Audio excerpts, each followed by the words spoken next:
La défense des plages des côtes de la Manche et de la mer du Nord est un point essentiel dans la conception de la fortification du mur de l'Atlantique. Les obstacles devaient rendre presque impossible l'accostage à marée haute et ainsi obliger le débarquement à marée basse et la traversée de la plage sous les tirs allemands. Situés en avant des bunkers de la défense côtière, de très nombreux obstacles de plage ont été positionnés le long du mur de l'Atlantique, surtout à partir de 1942, afin d'empêcher un débarquement allié qui devenait de plus en plus probable. Il en existe plusieurs types, positionnés en plusieurs vagues, afin d'arrêter successivement les barges de débarquement, les chars, les véhicules et les hommes de troupe. Certains obstacles ont été conçus et fabriqués avant la guerre, et d'autres ont été improvisés par les troupes chargées de défendre les côtes. Pieux d'arrêt en bois surmontés de mines, de lames d'acier ou de charges de démolition, portes belges, mines castrantes, tétraèdres en béton et en métal, hérissons tchèques, pyramides en béton, dents de dragon, rails curtoirs, chevaux de frise, tétrapodes, murs et fossés anti-chars, le tout relié par des kilomètres de fils de fer barbelés. À la fin de l'année 1943, le général Erwin Rommel, qui vient d'être nommé inspecteur général de défense côtière, effectue une inspection des défenses du mur de l'Atlantique du Danemark vers la France. Il constate qu'il n'y a pas suffisamment de mines et d'obstacles sur les plages et décide au début de l'année 1944 de renforcer la côte en multipliant les obstacles de toutes sortes dans les mois qui précédèrent le jour J.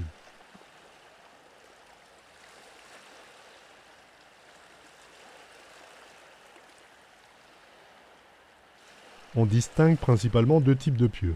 Les pieux simples avec explosifs divers et les rampes d'arrêt ou de renversement avec explosifs et lames d'acier.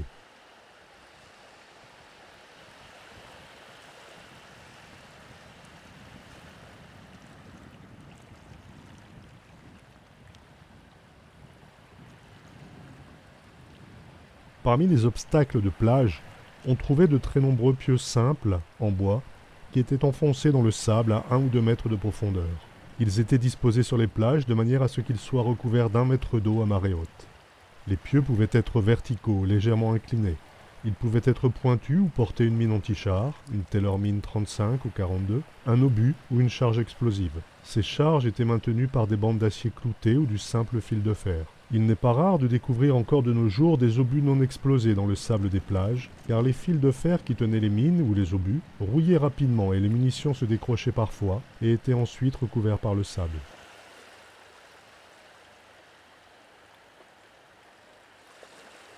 Les mines avaient la réputation d'être insuffisamment étanches, donc assez peu efficaces. Afin d'éviter ou de retarder leur chute et de renforcer leur étanchéité, les mines étaient recouvertes de coal-tar, un goudron de houille très visqueux.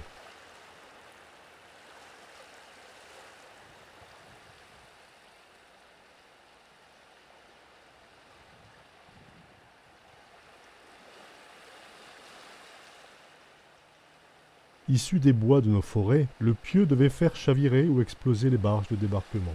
Ce fut l'obstacle le plus utilisé sur nos côtes. La hauteur des pieux hors du sol variait entre 1,50 m et 3 mètres. Au départ, la mise en place des pieux était entièrement manuelle. Puis les Allemands ont utilisé une structure en bois, une sorte de portique bélier activé à la force des bras.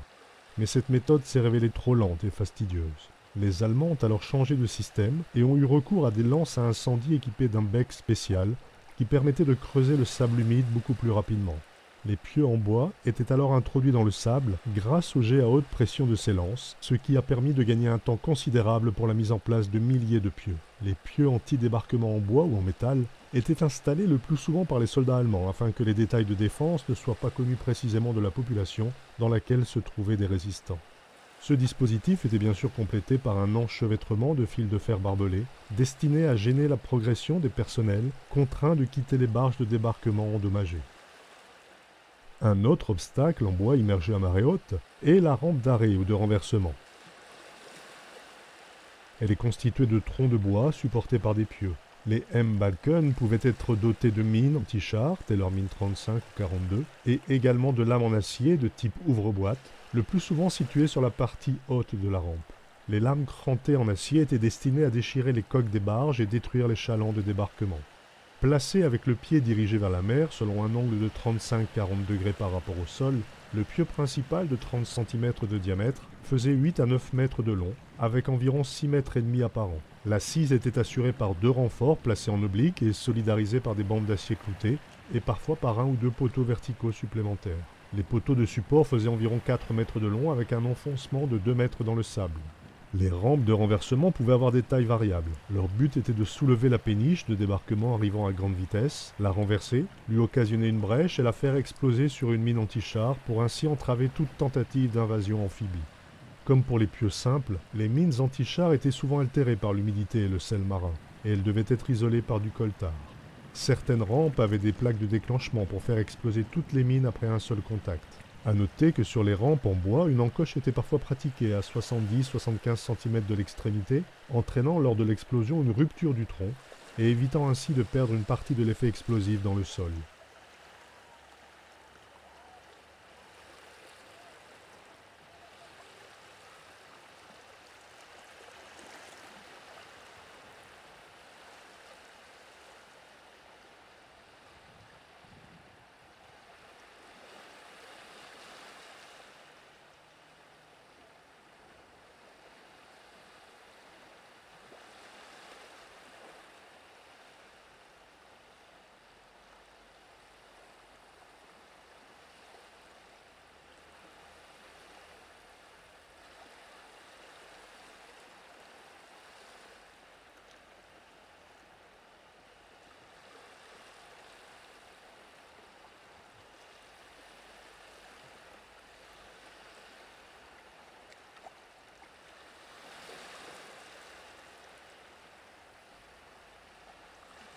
Les rampes étaient placées à 5 mètres l'une de l'autre, généralement sur 3 lignes principales situées à 20 mètres, 100 mètres et 140 mètres de la laisse de basse mer, afin d'être au minimum couvertes par 50 cm d'eau à marée haute. Mais bien sûr, il s'agit d'une disposition théorique, qui dans la pratique a subi de multiples adaptations.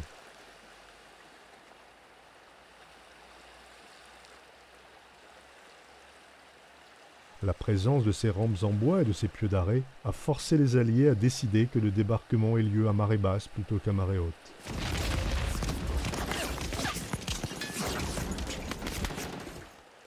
Les pieux verticaux de plage ou poteaux anti-débarquement ont souvent été appelés à tort asperges de Rommel. Le terme de Rommel-Spargel, asperge de Rommel, fait spécifiquement référence aux pieux de bois verticaux de grande taille utilisés pour empêcher les atterrissages d'avions et de planeurs dans les prairies en arrière des plages. Les poteaux étaient reliés entre eux par des câbles afin d'arrêter les aéroplanes, et parfois, la mise en tension de ces câbles déclenchait l'explosion de mines ou de grenades. Les poteaux en bois anti-aériens, les Luftlandehindernis du général Rommel, avaient 4 à 5 mètres de longueur, dont 1 mètre sous terre. Les asperges de Rommel ont été plantées à l'intérieur des terres, ce qui a contraint les pilotes de planeurs qui transportaient l'infanterie aéroportée à essayer de contourner ces obstacles. Lors du débarquement allié en Normandie, la protection des zones arrières de plage par ces asperges de Rommel a poussé les pilotes de planeurs à se poser soit plus loin à l'intérieur des terres, soit en prenant plus de risques, soit dans des zones marécageuses non protégées. Après la fin de la guerre, il fallut enlever toutes ces asperges pour pouvoir cultiver des légumes bien réels cette fois.